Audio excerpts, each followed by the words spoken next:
can see that. Recording in progress. Okay, it is 10:30.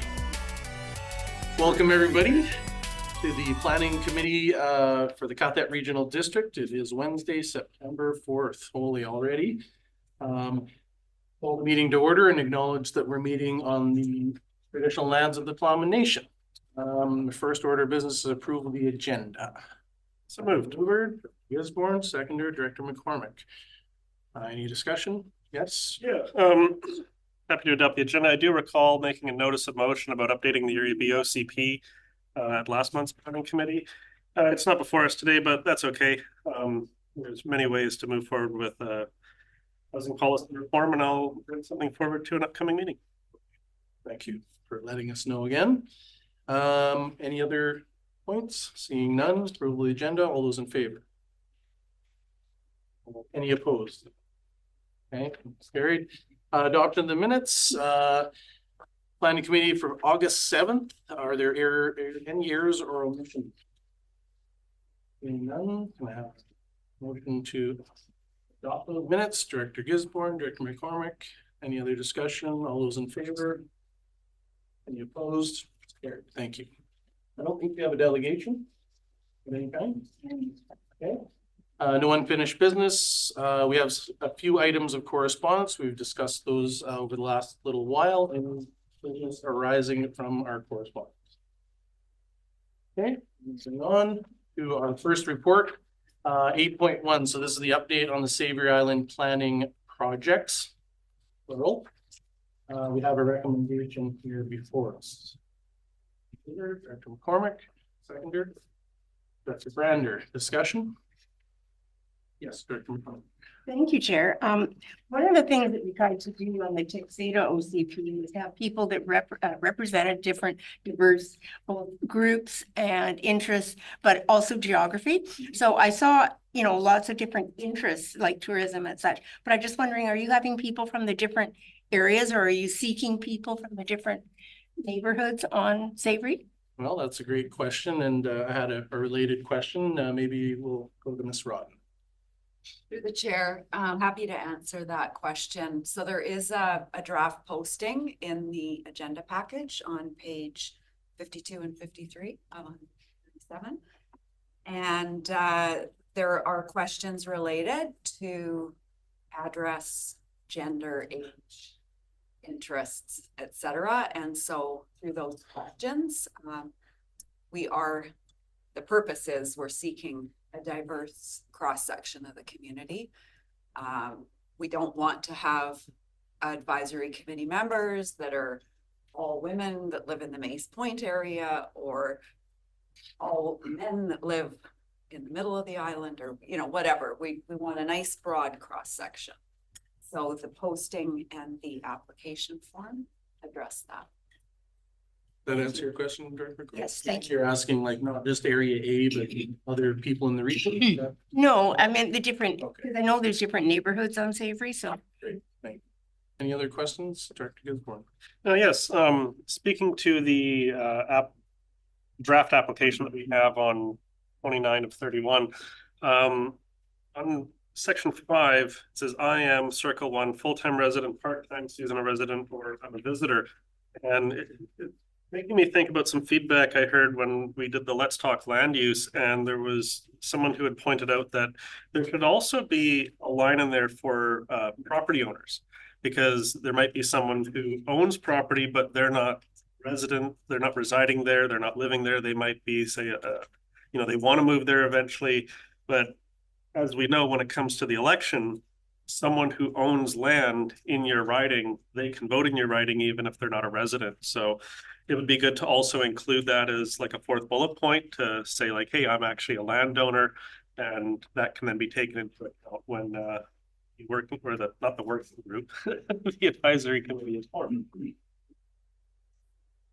Well, that is a good question. Do we have the consultant like involved, or Ms. Rodden, or just yourself today?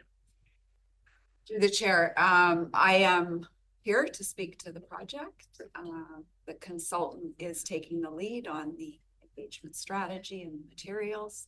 But I'm fully prepared to answer any questions, and I think that it's very easy to add a choice under question 5 for property owner, landowner, and then they would select any that apply. So Okay. they might be a full-time resident, no property, or seasonal resident, no property. Does that answer that question? I also have a couple related questions, if there's no others at the moment. Just related to, demographics and representation. There has been a few questions and also related to Director McCormick's question. And there's an international standard that's being used as well to gather the information that we're seeking. Can you speak to why we would measure those demographics? Like, what are the benefits of data mining some of these categories? We may and appreciate this is flexible. We can adjust this as we see, but maybe you could identify the reasons for folks why we would ask for these questions. Sure, yeah, through the chair, excellent question. Page 34, agenda package, there's the context for public engagement. And there's a bit of discussion there on what does representation mean. And so the reason we're asking the questions around demographics, the purpose of that is really so that we can get a representative group of people on the committee. And there is, data publicly available through the census that gives a breakdown for demographics. And so we can look to that to compare who we're hearing from in the application process and when the decisions are being made on who to recommend appointing to the committee. Okay. And that's that representative, the demographics provides us the ability to do that. Okay. And then related, I see it identifies some goals and how we measure success, page 16 of 31. It's just interesting for directors how we are in an attempt to measure success through this effort. And there's some goals around population, 25% and 10%, depending on the objectives. So I'm just wondering if we probably know those numbers that we need to achieve for success. Yes, well, the reach, we want to reach at least 25% of populations. So for simplicity's sake, if we say there's 1,000 property owners on Savory, we want to be able to reach at least 250 of them. And then in terms of participation, our goal is 10%. So that would be Active participation. about 100 people. So as an example, we were on Savory last week for the first in-person engagement, and we had 40 to 50 people at the open house. And then we had a lot of people at the farmers market. I don't have the numbers exactly, but those will be in the What We Heard report. And those numbers will be tracked over time. Okay. Great. Just related to potential changes to our effort here, are all the questions mandatory to be answered? If somebody chooses not to answer, is that going to disqualify them from? Thank you. Through the chair, we did receive a piece of correspondence, someone who had looked at the agenda package, seen the posting, and had some concerns about the application form. And so I have talked with the consultants about the form, and I did reach out to Young Anderson to make sure we weren't crossing the line legally and asking for some of this demographic information. And I think we can make some compromises on the application. We can, there is a line at the top that says all questions require answers for the application to be considered. We can remove that. And we can add for the gender question number 3 and the diverse community question number 7, we can add a prefer not to answer option for people that prefer not to answer, and it wouldn't exclude them from being considered. But the preliminary legal advice I had was that there was nothing out of line with the information being requested. Okay, that was one of my questions too, so thank you for that. Couple of things, we have some aggressive timelines for the project. If you look at, what the plan is, especially kind of now, we've done some outreach. The online survey, I believe, ends today. Is that correct? I saw a date of September 4th for an online survey ending. Did I get that wrong? Don't remember which page, but I can follow up on that. But again, yeah, go ahead, Mr. Rob. Through the chair. Yeah, I should mention, if you didn't pick up on it in reviewing the report, but the engagement strategy that's attached as Appendix A. This is a living document. So, it's going to be an iterative process, and each engagement that gets delivered will inform the next steps. And we did have dates for the online engagement and survey to happen earlier in September, but we were not able to do that. Just for people that are trying to get as much information, they got to pay attention to some of the dates. Thank you for that. I think you've answered most of my questions, and the website is the hub for all information. Do we need a motion for oh, sorry. Just got a question, if you don't mind, Chair. No. So, looking at the form, I can see good reasons to collect this information that's on the form. And I think if people can have concerns, which some obviously do, it's probably concern about what we do with that information rather than collecting it.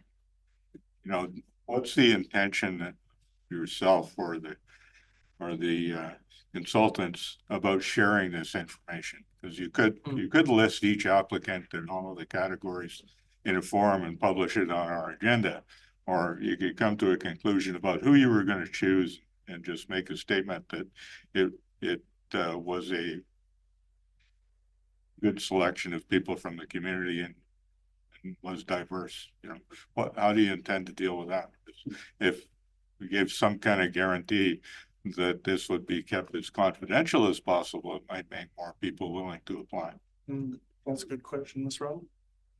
Yes, thank you, Chair. Excellent question. When the posting is posted on the website, there will be a disclaimer, like a FOIPA disclaimer about why the information is being collected, how used, and how it will remain confidential. And it's going to help if we get,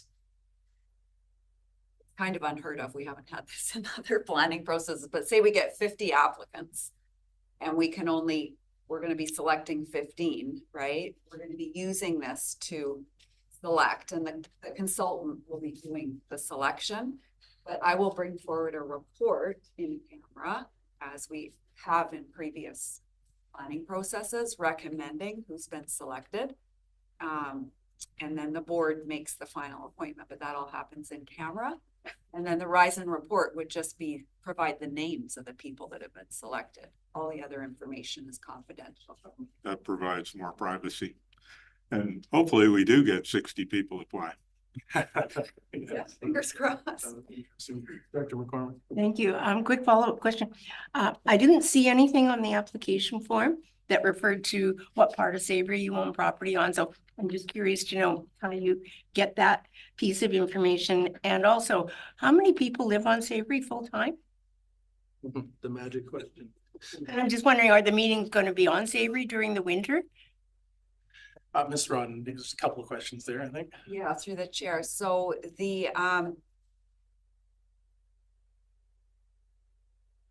that's a good point, actually. The location. It's email address, not address. Yeah. And so I was thinking through the address, it's easy using our map, the mapping to see where people are located. Okay, well, it's a good point. We need to add that so that we get people from across the island. Yeah. And the other question was. How many people live on Savory? Will the meetings be on Savory during the winter? Yeah, I don't think we know that. I think we might learn that through this process. Yeah. But I'm guessing, like, people tell me like 100 or. There's a census number. And we will be, you know, we held an in-person next summer, but other than that, it'll be virtual. And for other processes, we've had very high numbers of participation from Savory in our online engagement. So there'll be lots of opportunity. Thank you. Great. And just for interest, the internet tells us about 100 according to the census, but it's interesting when you talk to Islanders, that's in a total state of flux and depends on the time of year and etc. I think I saw your hand, Director Gisborne. Yes. Sorry. On the very last page of the report, we have actually last 2 pages as the terms of reference for the Savory Island Community Plan Advisory Committee. And on the second page, it says meeting schedule. Committee will meet virtually 3 to 5 times in November 2024 and July 2025 at Milestone time process. I think that answers Director McCormick's questions that there doesn't appear to be any in-person meetings. And as someone who has been very happy with virtual meetings, I think there's great opportunity there to get broader connectivity, but also when talking about things like, you know, land use and planning, it can be really helpful to have people in person and having the maps laid out.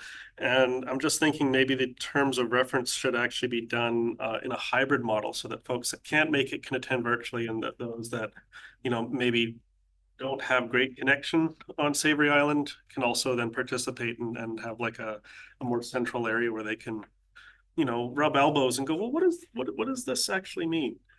Without having to have the more formal kind of virtual option. So I'm just wondering, would it be possible to have that switch to a hybrid meeting? Or is it going to be a big budget issue?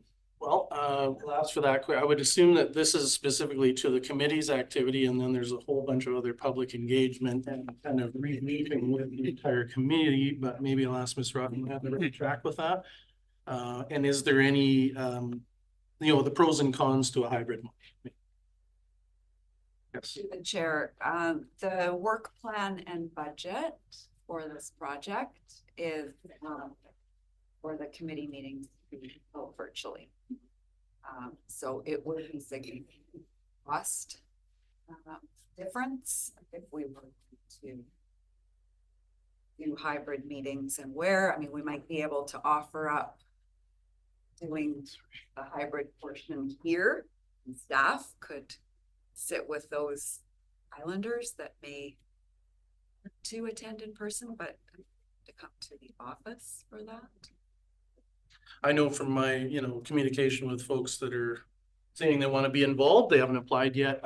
Virtual does help over the winter months, but as we approach, you know, June, July, August, even September, people are around more. And I think the committee, I would hope the committee would be mature enough to say that they need to change tactics and you know, get on the ground if they need to. So I appreciate that question. Any other questions? We have a few additions, you know, to define this plan. Should we make an alternative motion, or do you think you understand the intent? I think the mandatory nature of the questions, you know, making adjustments to that. The areas of Savory, getting some information on where people live on the areas and the intent of the information, and maybe just making it clear what we're doing with that. Do we need, can we just, yeah, Ms. Rodden, what do you need for that? Through the chair, if I could suggest that the amendments could be made, and when the report comes forward to the board at the end of the month, the revised application form would be part of that package. Okay. Director. Thank you. I was just considering everybody's comments on the schedule and the fact that it's in the terms of reference quite specifically. We are often very much bound by our terms of reference once they're finalized. And so if you wanted some flexibility for the committee themselves to determine what schedule things might work for them, you would want to put that in the terms of reference. It's so virtually or as determined by the committee themselves. Just because they won't be able to make decisions about something that's not allowed within the terms of Very good point. reference. Trying to stick to our procedures. That's a great point. So I think we'll add that one to our amendments. So that makes sense. Do we need to pass this now or do we corporate officer? Or do we refer next till the report is issued? Right, from what I understand is that, Ms. Rodden has indicated that she will update it and it will be presented to the board for adoption. Would that be okay? Like, that will meet your guys' needs? We could pass this now and it will go to the board level. Okay. Ms. Rodden, is that, yep, go ahead. Through Get the this right. chair, I think the recommendation is simply To establish the meeting.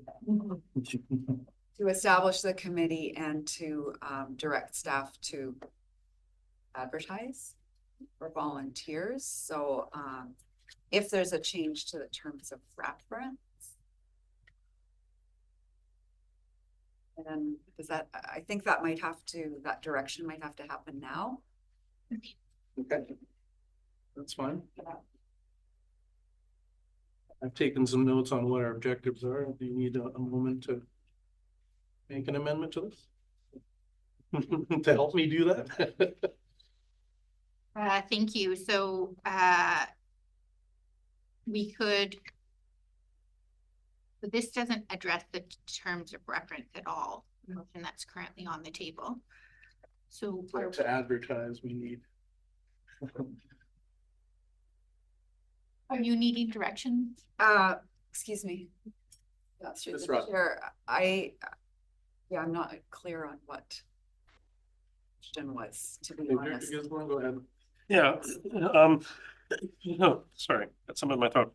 I see this as almost like three pieces of direction that we should be giving to our staff. The first one is to establish a Savory Island Community Plan Advisory Committee.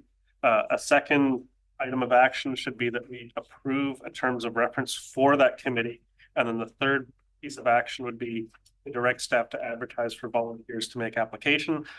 The motion that we have before us only addresses the first and the third, but it doesn't actually, recommend that the board adopt the terms of reference for the committee. So if I'm fine with the motion that we have before us, but then we should also have a motion that, we recommend the board adopt terms of reference with then whatever changes we wish to make. And then the first one about forming the committee, that goes to the discussion around the survey. And what we heard from our staff is that they can do those amendments to the survey so that when it comes to our board at the end of the month, it should include all that other information so that it's meeting the intent, such as, hey, where do you live? So that we make sure we're not getting everyone from the same street. So yeah, if my thoughts are as this motion is fine, but we should still also have a motion recommending to the board to do the terms of reference as well. Thanks for the directors. Corporate officer, is that a sound path? Okay.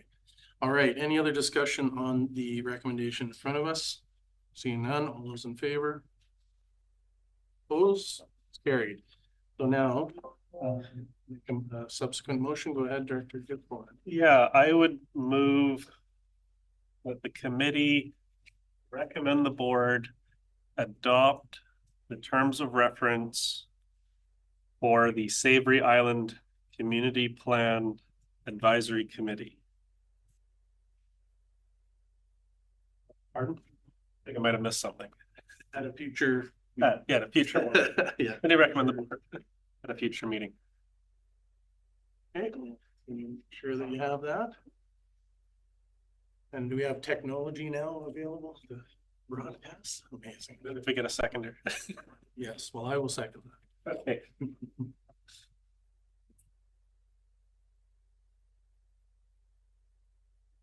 Wait for the corporate officer to get it all.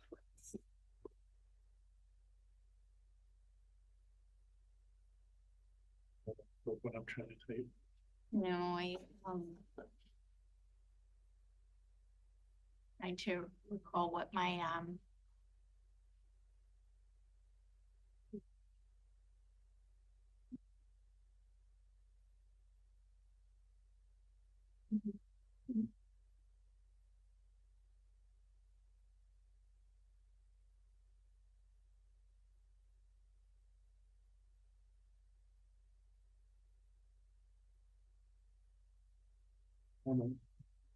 Mhm.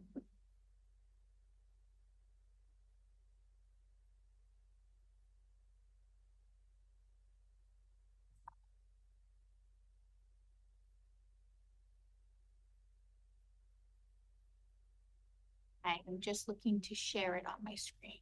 Just 1 second here. Thanks for your patience, everybody. Director Osborne, you wanted to speak? Yeah, this motion is very just, we are recommending to the board to approve the terms of reference as is. I would also like to see the word virtually be replaced with hybrid.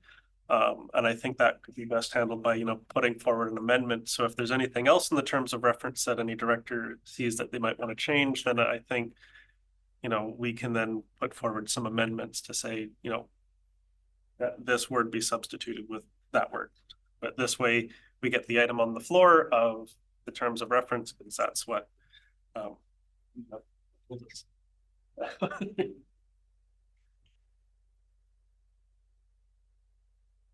Okay, that makes sense.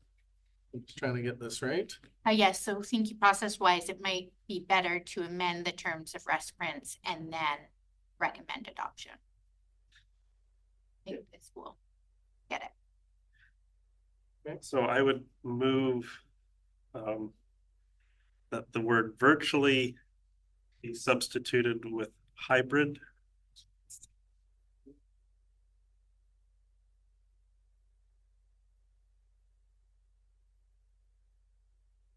That's you. Through the chair. One thing that now, would you rather wait to see what the cost implication may be? Because I believe Ron expressed that changing any of the already planned engagement could upset the budget. And we've already got a set established budget unless you want to make amendments to the budget and raise taxation again or whatever. Because it's not a grant induced thing, is it? No, it's through revenue. So Yeah. Thank you. So I think we want, my advice, and I'm not part of this committee, but would be part of the committee down the road, would be to just to remove words that are definitive and add more flexibility that allows the committee themselves to determine changes to the meeting schedule and how they meet.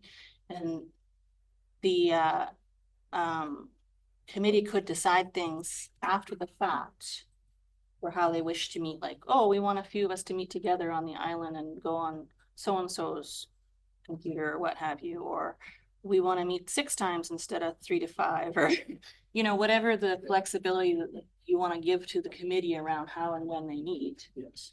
Needs to be allowed by the wording. So the whole will meet virtually 3 times is really definitive and specific. And my intention was to raise the idea that the wording should be a little more flexible and allow the committee to make some decisions around that. And I don't think it's a budgetary issue because it could be determined that whatever they recommend needs to be budget neutral.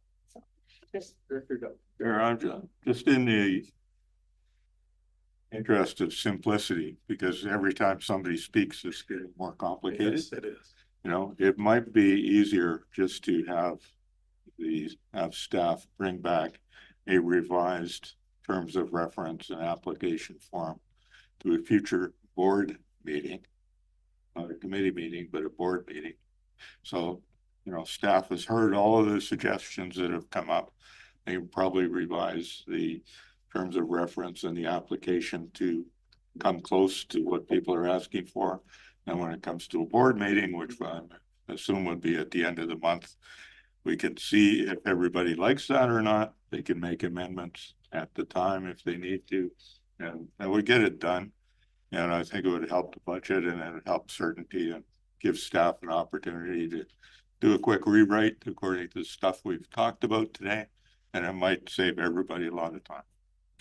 Yeah, that was my original intent. Ms. Rodden, does that meet your timelines? Is that achievable? You understand the intent of that? Yes, through the chair, it would also allow me time to converse with the consultant to see about the cost implications, because the 3 to 5 meetings they align with the milestone, the 5 phases. That's what I was thinking about. Yeah. Yeah, so Director McClellan. Sure.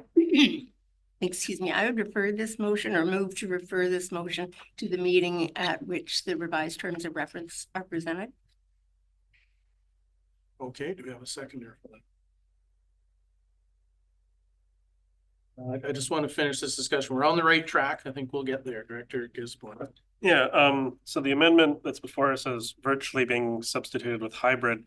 My understanding of hybrid meetings is the assembly can choose to either meet all in person, or they could choose to all meet virtually, or they could have a mix and match, kind of like how we are at this table. We could all decide, you know, we're all going to do it virtually, or we could all decide we'll all be in person.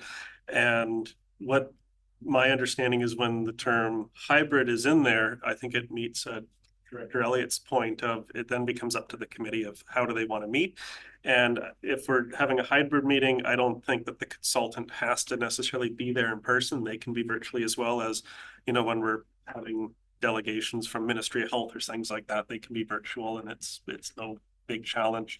But I think at the end of the month, we will find out some more information from our staff in relation to the terms of reference, however this amendment goes.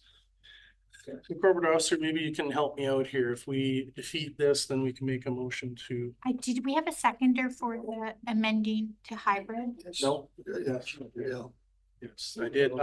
I had, so that was for this one? Mhm. Yes, But but not the- for this not the one. second one. So currently it's not on the table, although we chatted about it, but I don't have a seconder recorded for that one.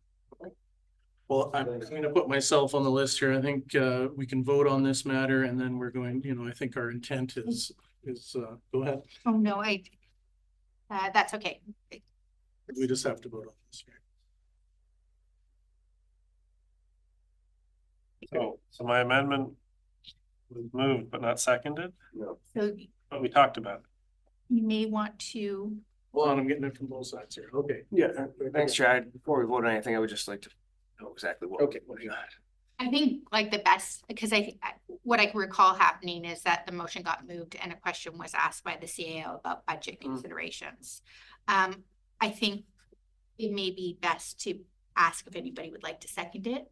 And then if it's not seconded, then it would not be considered on the table. And then you could go to the main motion.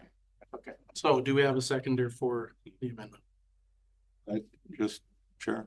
I've asked a question, so I'm gonna. The question I'm asking is the same one that Director Brender asked.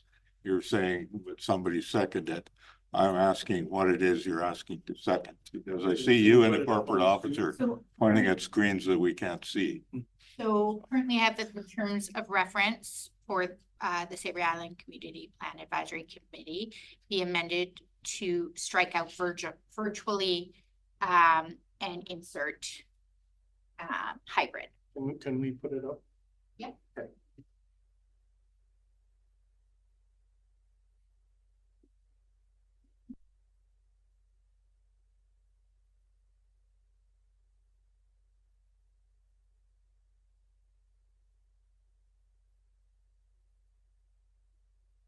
My understanding procedurally is if people speak to a motion that's moved, they become the seconder.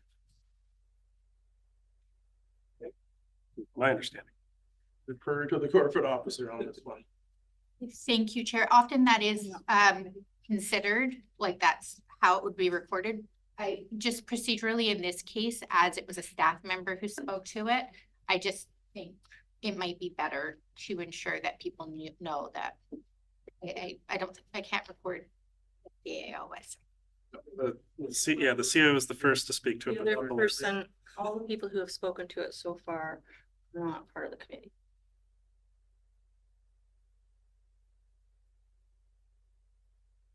And So, therefore can't second. sorry, this is the motion that is currently moved. Municipal directors can.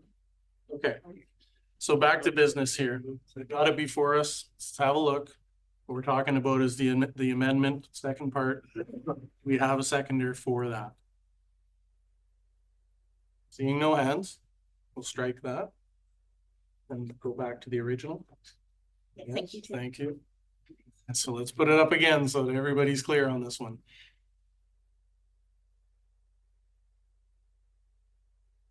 All right, yeah, let's get rid of the second part. Okay.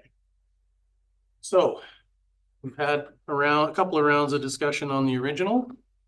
Any further discussion? Here goes one. Let's go. Yeah, the motion says that the committee recommend the board adopt the terms of reference for the Save Island Community Plan Advisory Committee at a future meeting. Mhm.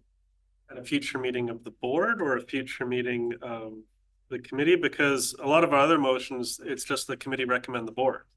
But this one, it has that at a future meeting, and I'm wondering, is maybe I've missed a lot of our other motions in the package which don't say at a future meeting, so I'm just wondering why that's necessary. And it should specify which meeting. Is it a future board meeting? Well, it does say recommend the board adopt at a future meeting. So to me, that means a board meeting. CAO. Through the chair. I think it all depends on how quickly Ms. Rodden can network with the consultant. We do have 2 weeks to the board meeting. If she believes that that's feasible, then there's enough intent in that to mean that it'll come to the board meeting. Otherwise, we're looking at the next planning meeting for sure. Okay. And the motion that we have before us is simply that we recommend the board adopt the current terms of reference. So I don't see, like, unless the committee wants to give different direction of, hey, we want some language around hybrid or things like that, then yeah, that would, I think, add more work to our staff. But if the motion from this committee is that, yes, just adopt the terms of reference, and I don't see what the delay would be, because we're then saying adopt it as is. Okay, any other directors? All right, we will vote on the matter then. So all those in favor of the recommendation. Gisborne, Director McCormick, and Director Brander, and opposed, myself. So it is carried.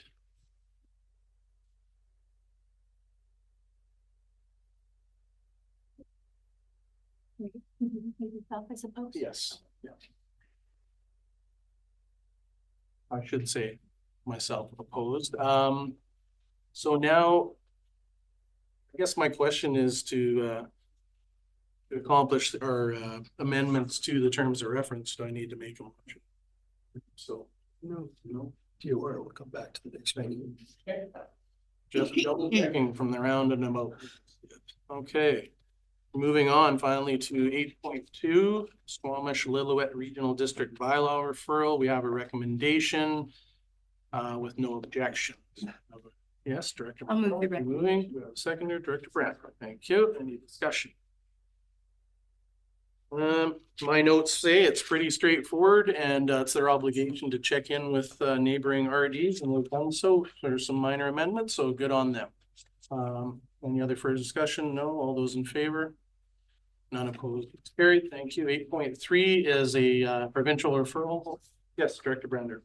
Thanks, Chair. I'd actually would like to move an alternate motion to the one that's in the Oh, okay. package. I've sent it to the corporate officer. It's essentially the motion that is included in the body of the report, but one of the clauses is struck out. Okay. So it's up here. Do you know which page that would be to? For 7 of 27. Okay. Yeah. That's option one there. Yeah. If I get a seconder, I'll speak to it. Director McCormick second. Okay, thanks very much. I appreciate the report. I certainly understand the concerns that were raised in it. The primary one, from what I understand, being that the average size of the parcels doesn't match the recommended parcels, and that I did a little bit of research online, and a lot of the parcels along Scotchford Point Road actually are smaller than the 3 parcels that this subdivision would create. So I kind of see it fitting in with the neighborhood quite well. There are some concerns about the waterfront property being of a high slope. The motion addresses those issues. It says to bring in a geotech engineer to assess it, and also no future development on the waterfront areas. They talk about the water. They have the Stillwater Waterworks is right next door, and I'm sure they would appreciate having more hookups to it because they're going through some renovations and more people to share the cost. The motion, as was presented by the staff, addresses the concept of no more future development on the areas that are in potential slope or flight or flood hazard. And the reason I struck out the one clause in there that says the property owner successfully apply for an OCP amendment to allow a smaller parcel size and higher recommended density. In the past, we have made the decision at this committee to just allow this to happen as long as the property size fits in with the subdivision general. And I feel because each of these 3 properties will actually be larger than a lot of the properties in the neighborhood, that it fits. But please, if I've gotten anything wrong, Ms. Rodden, or any other staff members, I welcome. Thanks. Any other directors? Forward. Yeah, I think what Director Brander is saying makes sense. You know, we're trying to encourage affordable housing and affordable properties, and the fact that it meets the average minimum size as opposed to the actual minimum size, I think upholds the intent of the OCP, and yeah, I think that's a good recommendation. Can I see the motion? Yeah, that'd be great. It's bullet 2. Bullet 2 is removed. Otherwise, it's the same as the motion that's in the package. Give you a minute to read the oath. Right. And,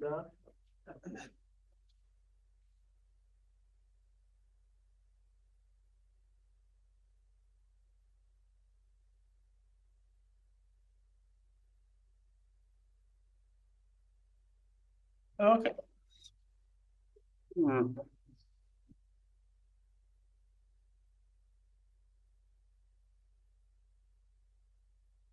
Director Dunn.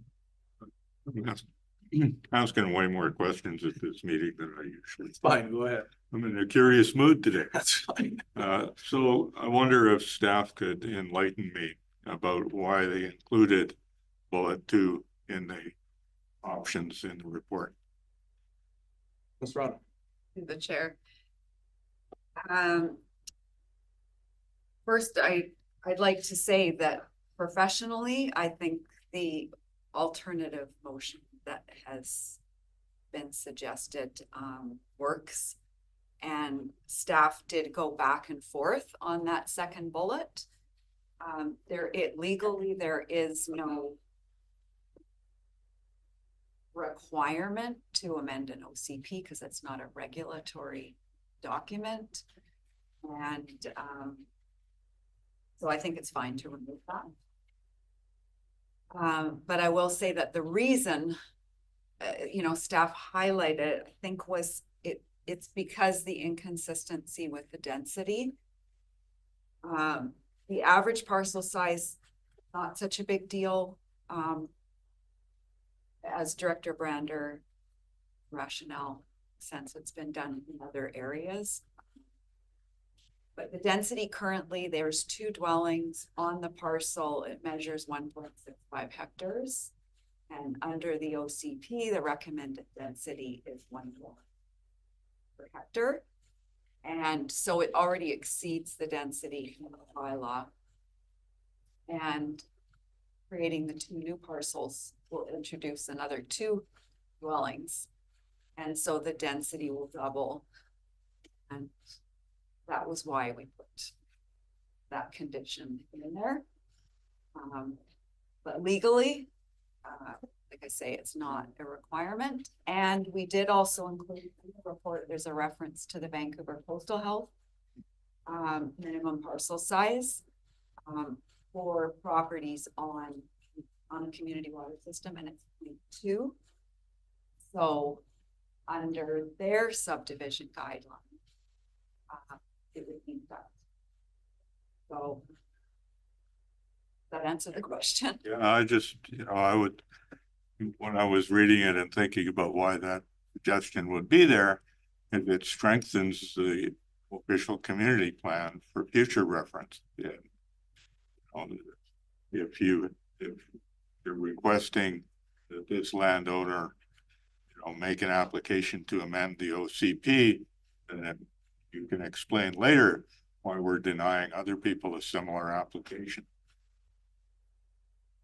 I thought that would strengthen the official community plan. I hear what everybody's saying around the table. I'm not part of the committee, so the answer is one. Yeah, thanks. I had to wrap my brain around the different direction that is being proposed. I find this very interesting, and I'll explain why. We've talked a lot about housing policy in our OCPs. What we hear right now is that there are 2 dwellings on this parcel, and therefore they actually have more dwellings than what's allowed in the housing policy, but the OCP is a recommendation, not a requirement. So even though if we had a regulatory tool in there, that second dwelling wouldn't be allowed.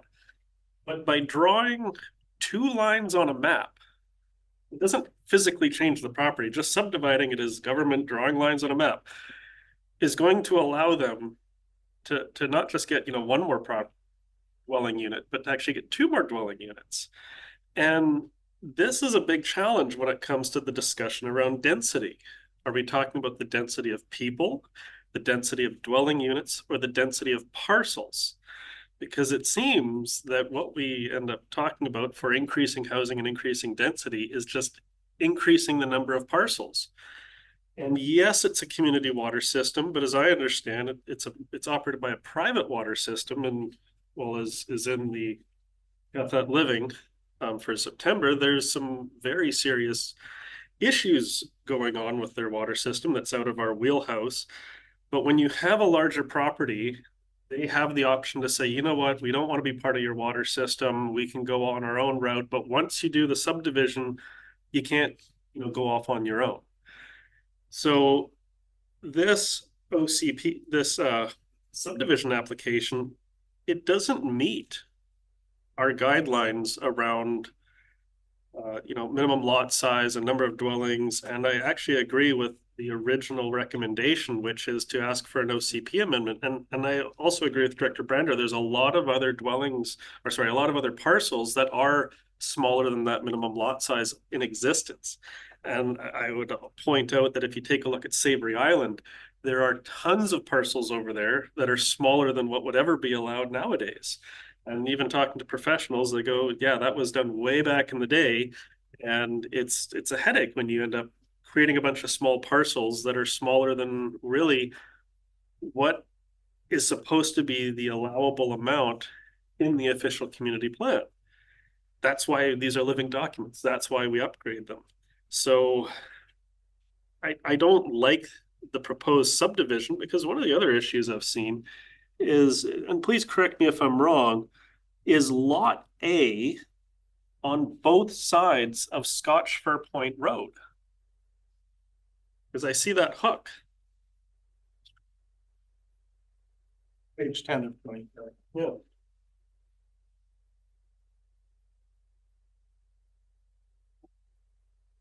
It's because it looks like Lot A is going to be on both sides of the road. On page 10 of 27. Yes. It's Director McCarthy.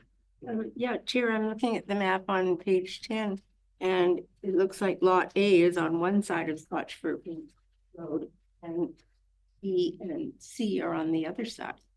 Oh, but there's a proposed part of Lot A. Yeah. That we can hide off. Yeah, and it's quite well described in the report as well, of the hook it's called there. So Yeah, I see. the director's right, it does cross the road. Yeah, and this issue has come up, with the Agricultural Advisory Committee for trying to subdivide ALR. One of the reasons when that item came up was, you know, you got one property on both sides of a provincial road dedication. It becomes very kind of problematic when you have one property on both sides of the road, especially when you're doing these subdivisions. If the subdivision application had been for, okay, we're going to take a property that's on both sides of the road and make one parcel on one side and the other parcel on the other, to me, that is something I can much more easily support. But, you know, there's a bunch of issues I have with it, and that one, you know, lot A on both sides of the road to me is like the straw that broke the camel's back. It's just becomes too much for me. Sorry. That's fine. Thanks for your comments. I'm just gonna add to the discussion. I know this area. I grew up south, and I agree with Director Brander's kind of assessment of the feel, the feel of the neighborhood and how close everybody is. But at this point, I'm involved in an OCP development on Savory. I want to be following the rules. Our staff has given us some good advice here. OCP amendments are made for a reason, and my notes, in my mind, as I approached the meeting, it clearly didn't meet the expectations there. And my last question was the need for the OCP amendment with conditions. And I think that's a due diligent approach to this. The proponent obviously knew that they were going to be into a bit of a negotiation here and around how to accomplish what they're trying to do.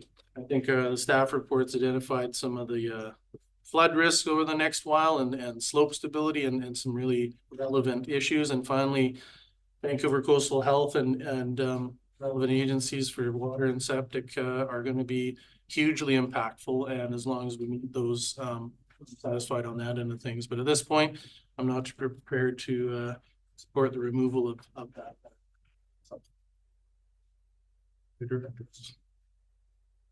Okay, we'll put the, do we have that? Can we put that up one more time? For folks. Okay, so you can see that that's the second bullet point has been removed. So we'll vote on this recommendation. All those in favor? That's Director McCormick and Brander, and I'll oppose Director Max and Guindon. Therefore, I believe Director Brander has a. Oh, yeah. Therefore, the ruling is fails. Yes, I just want to be clear for folks. Thank you. And Director Brander. Well, then I would make an additional motion or another motion with that bullet point back in. Okay, so back to the original 8.30. No, it's the one that's in the report. It's not the one that was recommended to it. Option one. Option one. Thank you. I'll second. You. Sorry, for clarity, are we doing the one that is on the agenda or the one that was in the report? In the report, option one in the report. Page 7. And add. Any discussion on this? Yeah, this motion, it relieves some of the burden on this camel, I guess. It's a little bit easier for me because it does include that the applicant has to go through the OCP amendment process. I still do have kind of an issue with that, hooked property, but this would require the applicant and the regional district, to go through the OCP amendment, which allows for public feedback. So that's why I actually am in favor of this motion, even though I have some concerns about it. But an OCP plan amendment will give the public the opportunity to speak out about it, and we might hear some similar concerns, or the public might say, "No, this is great. Why are you asking us?" So, your discussion on the matter.